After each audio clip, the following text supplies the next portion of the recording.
Hello again, friends and leaders. Welcome back to What Leaders Want. I'm your host, Jay Delling, and it's here that we peel back the proverbial onion on how leadership makes the world go around. Today's podcast is sponsored by Canatus 3, the experts in leadership development, coaching, consulting, and healthy community culture. Canatus 3 develops people into leaders of people. I'm really excited about today.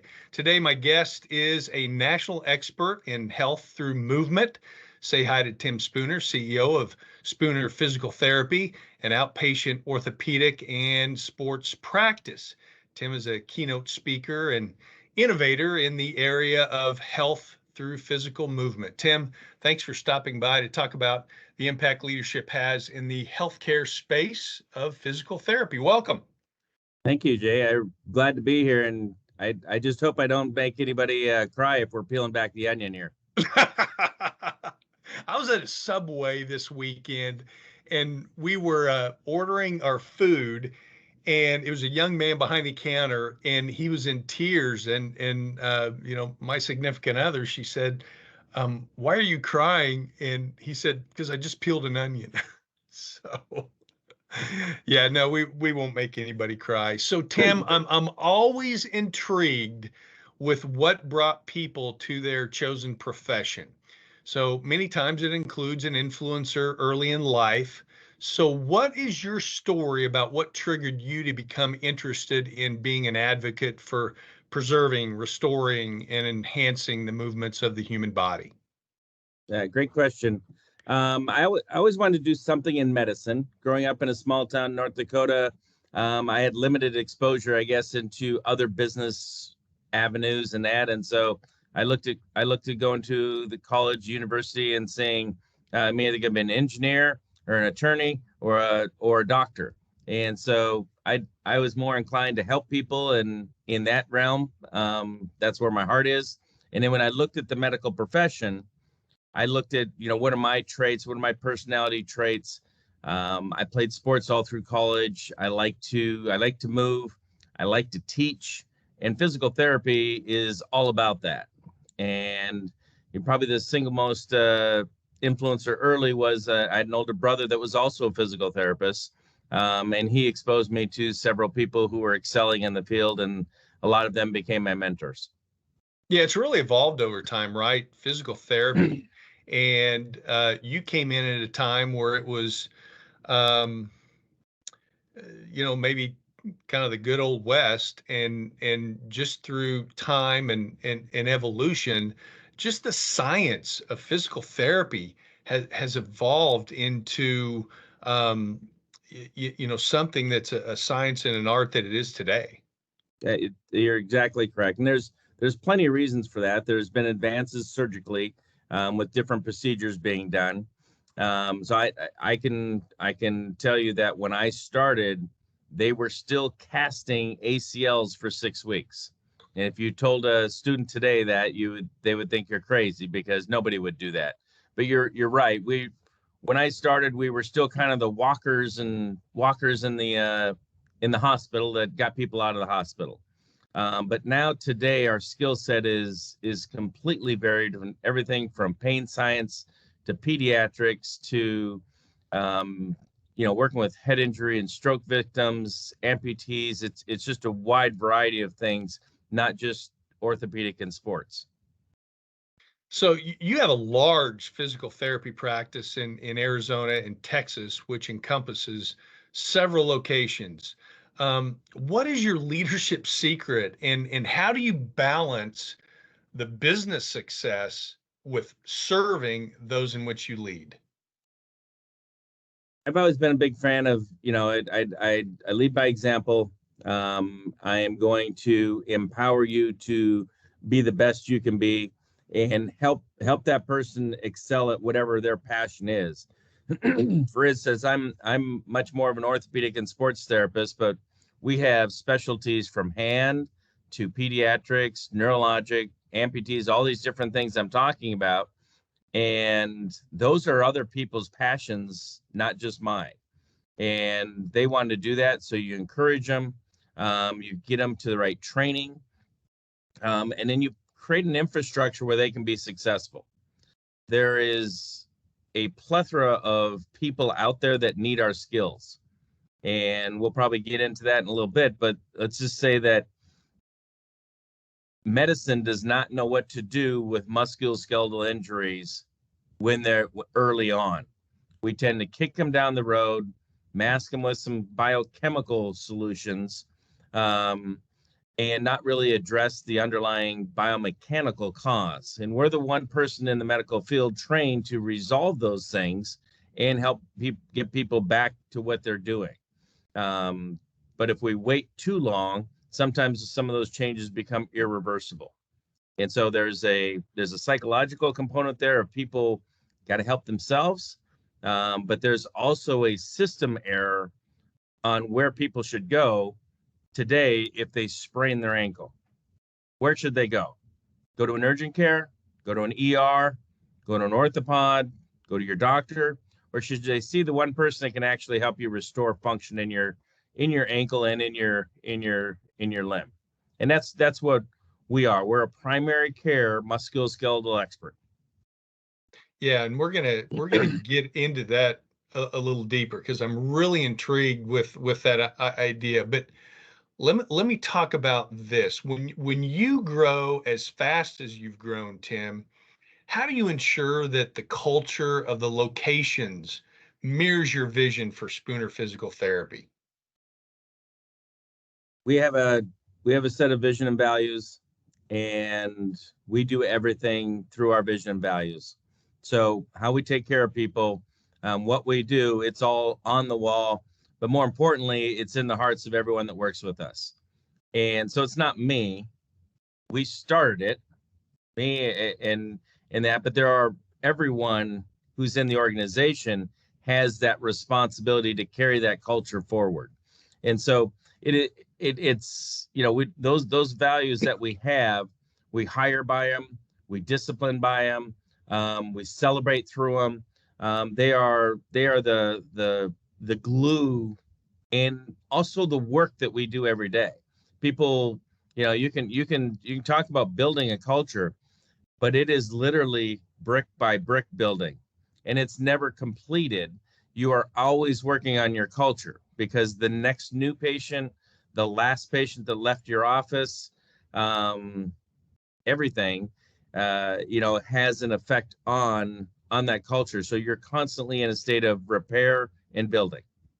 I love that insight and awareness about culture, because culture can make or break a business. All right, let's jump back into the primary care insight, which I really like. Talk about this idea. So let's peel back that onion even further. This idea of physical therapy as a primary care medical provider.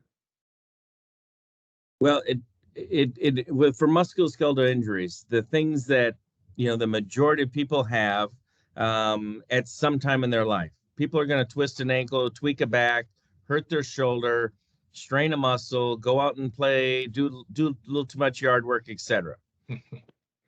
So a lot of, Mother Nature by herself will help the body heal. That's a naturally occurring process. But what she does in that healing, she may stiffen a joint. You may lose some mobility. You may lose some function. And that starts to take away from your optimal functionality as a human being.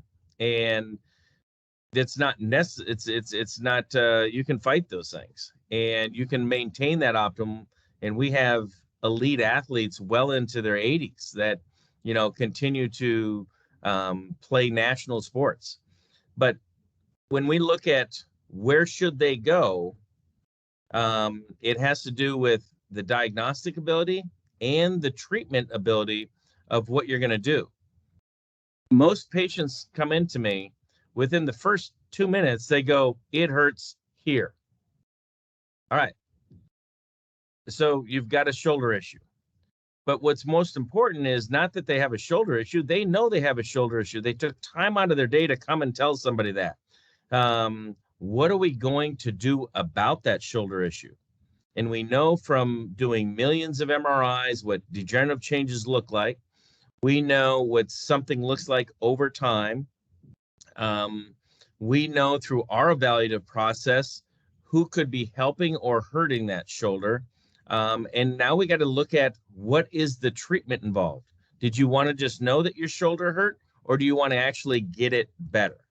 Because there's, getting it better sometimes involves, there's a fracture, there's a tear, and it does need to be repaired. Okay, get it repaired, but that's only part of the recovery. You've got to get your motion, your strength, your function back so that the arm that they just repaired can actually be used for something you want to do, like go play golf or go play with your grandkids. So how does the coordination of care work, Tim, in relationship with the other specialties in healthcare, family practice, for example? Because when we talk about this primary care medical provider, there has to be this, this insight and coordination of care, because those of us who are laymen think of primary care as my general practitioner, for example. And he's a primary care medical provider. You need a primary care musculoskeletal provider as well to help your optimal health as you grow older. Now we're going to go down a little bit of a slippery slope here, because the system doesn't want this to happen, right? They don't want a low-cost, high-valued provider to get people well, because that would take away from a lot of the income that certain institutions, certain companies are gathering from higher costs, more expensive procedures. But the cost of human suffering is too great. We don't need to do that. Yeah. What's best for the client? What's best for the customer? What's best for the patient? No, I love that insight. All right. 85% of most musculoskeletal things are going to resolve on their own. And with a little bit of help, you can return to optimal things. So I don't think we need to take 3 MRIs, order 5 prescriptions, and possibly start poking people with needles and knives. Well, and yeah, to that point as well, we're living longer. And so I would want, whether I'm in my 30s or 40s or 50s, or, I'm 62 years old, I would want that care, because I know that my life expectancy is now well up into the 70s, right? And so I want to be as healthy as I can as I reach, that age. And so if I can make that happen with this kind of new frontier, if you will, that's what I want as a patient, right? Yep, exactly. So you want to find that primary care that's going to take care of you on both sides. The challenge we have today is that the majority of primary care have been bought by large hospital institutions. United Healthcare is one of the largest employers of physicians. How does that not sound an alarm to the American public that the largest one of the top 5 company in America, which does not produce anything, has stolen from the American public for 30 plus years, is now a physician employer? How does that not sound an alarm to the American public? Yeah, the alarms are going off in my head now. Conflict of interest. So, all right, now we're at the point in the podcast, Tim, where we get to know you, Mr. Tim Spooner. I'm going to ask a question or ask you to pick between 2 things. All right, here's the important part. There are no points awarded, no prizes earned. You get nothing. Are you ready? All right. All right, here we go. Let's go. So Tim is an outdoorsman. He's a hunter. He's a golfer. He's so many more things, but we're going to focus on those things in this getting to know me. All right. Hiking Yosemite National Park or the Grand Tetons? Grand Tetons. Catching a record trout or a record marlin? Trout. Hunting deer. I get seasickness real easy. Okay, so that one's off the table. And catching trout's fun. Yeah. Hunting deer with a bow or a rifle? Oh, Yeah, you're an archery guy. yeah. Yeah, you're definitely an archery guy. All right, what's your favorite venison meat? Be the back straps or the tenderloin, day one. Oh, man, you would go along well. We do a fishing camp at Table Rock every October. We need to get you there because we have a lot of venison backstrap along with our catfish and bass and crappie. So, all right, your favorite hunting trip? It would be I had a primo muzzleloader hunt where I was able to take a really nice bull in Arizona. Nice. All right, we're going to transition to golf. You live in Arizona. Lots of great courses. I've played a few. TPC of Scottsdale or Troon Golf Club? True North, or are you talking True in the True country club? North. True True North. North. True North. All right. Augusta National or Pebble Beach? Augusta all day. All right. Here, Augusta National or St. Andrews? St. Andrews. You sell out easy.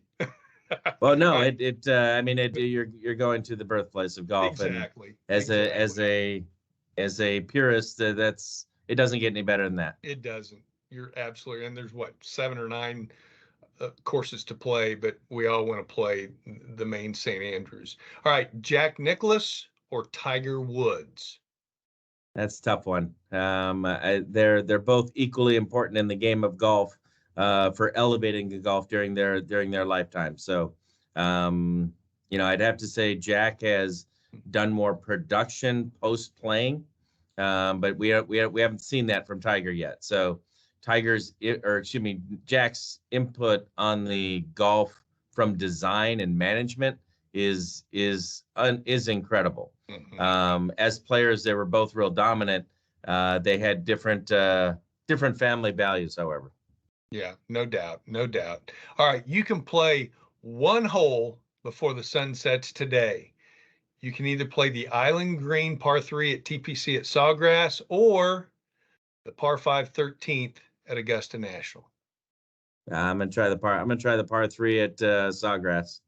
Why? It looks so simple, but when you see the best players in golf miss, there's just got to be something about it. But again, I think that has to do with the crowds and what's at stake. You're coming to 17, and you got to get it on the green. So there's so much about it, and I'd like to say that I'd love to be able to play number 13 and get home in 2. However, I don't hit the ball that far, so So that little be, 9 iron or 8 iron into that little postage stamp green would mean a lot to you. Oh yeah, Absolutely. All right, your dream foursome, dead or alive, you and 3 others.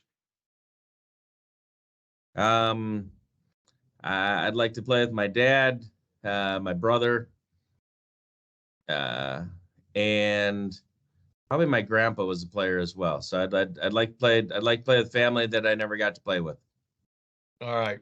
Well done there. Tim Spooner, our guest on What Leaders Want, getting to know him. Again, no points awarded, no prizes, but that was a lot of fun. Thanks for playing along, Tim. All right, back to the ranch. So every conversation I have on What Leaders Want, Tim, include the topic, my most impactful leadership moment. Yours is very interesting and has to do with failure. Tell us about that period of time. Well, I'd been in practice for about 15 years, and I would, short answer is I'd successfully bankrupt myself. I'd grown too fast and outgrown my cash, and I'd always led from the front, led by example, but I needed help, and it was that moment of learning how to ask for help and getting help and realizing that they were more than willing to help me. I just need to ask for it and learn how to lead and assist from that side. So that it totally changed my approach to facilitating people from that moment on. Oh, what a vulnerable moment for you, Tim. Seriously. I mean, I don't have time enough to count of how many leaders I've read about or actually met who struggle with that concept of asking for help. That's a tremendous leadership characteristic, in my opinion. Being vulnerable in front was key. And just to put it in context, I had at that point I had 2 sets of twin boys still in diapers, and so chaos reigned all around me, both at home, at work, and I was bleeding profusely, and needed to figure out how to put a tourniquet on things very quickly. What, 2 sets of twin boys? Did I hear that right? That's correct. Holy cow. Well, that's amazing. Congratulations, though, by the way. Thank you. Once you get, out of the weeds on that, I'm sure that's given you, countless moments of pride and fulfillment. Yeah, they're doing great. They're 21, 23 now, and in their throes of professional development and growth. So it's always kind of fun to see the decisions, and you hope that the foundation that you laid for them gives them a great platform to make those decisions. Absolutely. You talk about putting healthcare into healthcare benefits. Break that thought down for us. So everyone talks about health insurance. I need to have health insurance. Everything on that little card that you get from a health insurance company is a barrier to care. It's a high deductible, a copay, authorization, visit limits. All of these things are barriers to actually getting health care. Healthcare is that precious little interface between a provider and a patient. Anything that gets in the way of that is noise and costs and adds to non-transparency. So when we think of health benefits, most people think, well, I'm going to get one of these large insurance companies and provide a benefit to my company.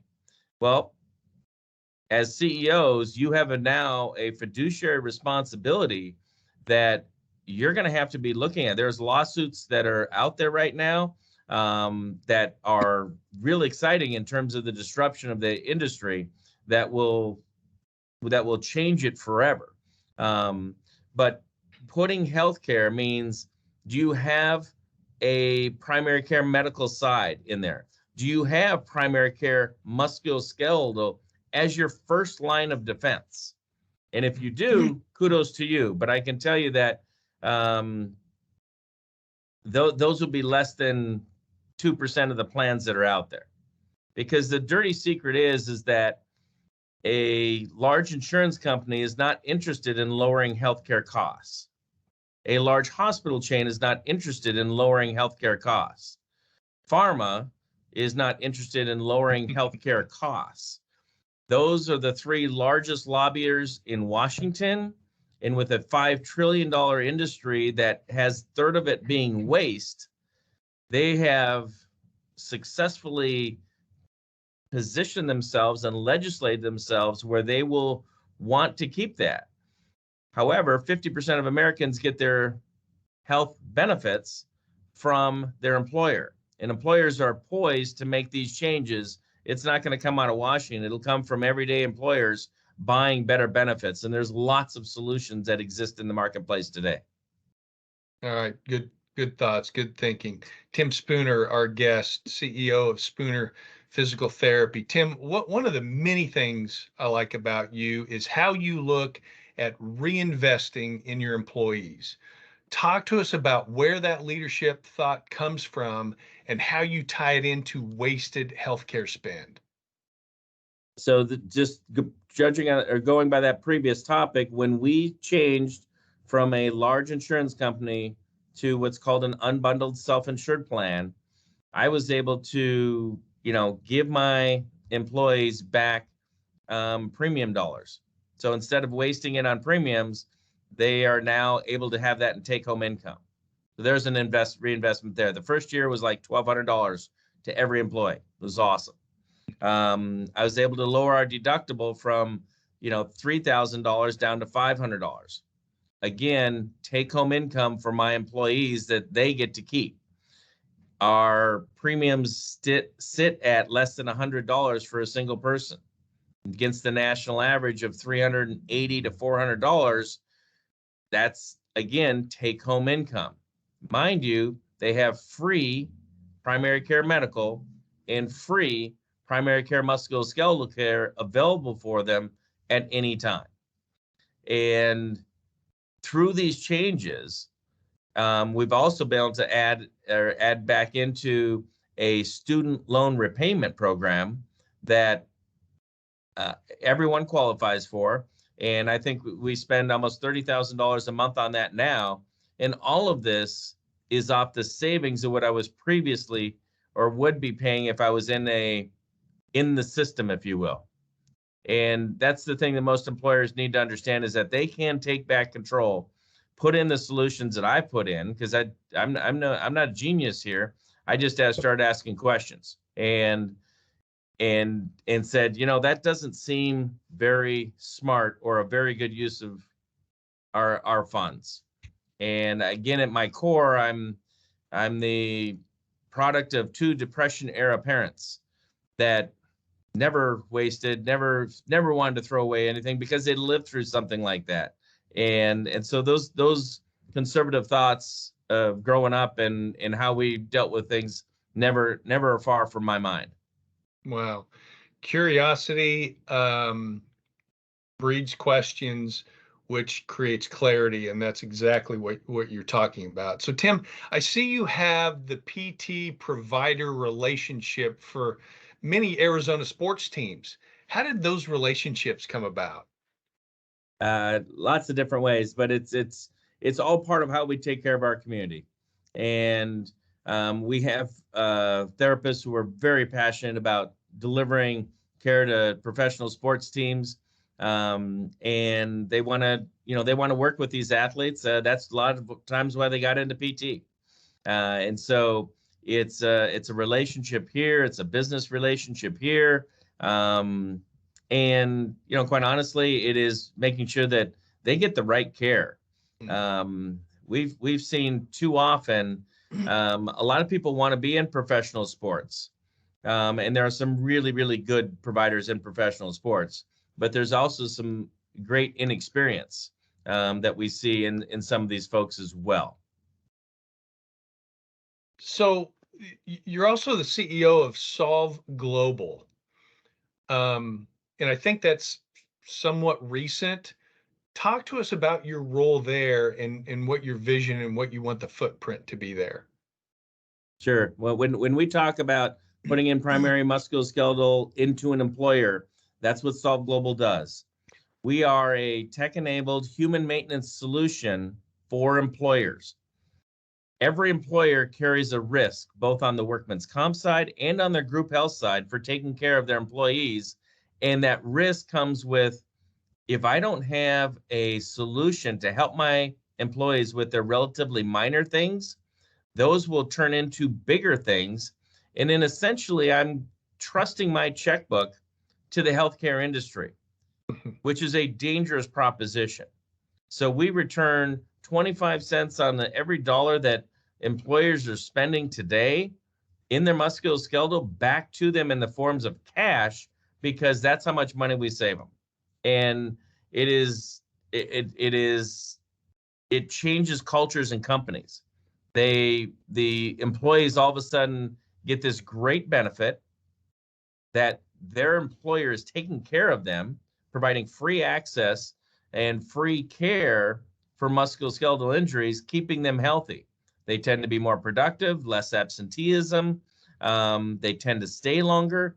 And in today's retention and recruitment strategies, it's a huge thing for employers to be looking at. And it's in my own company.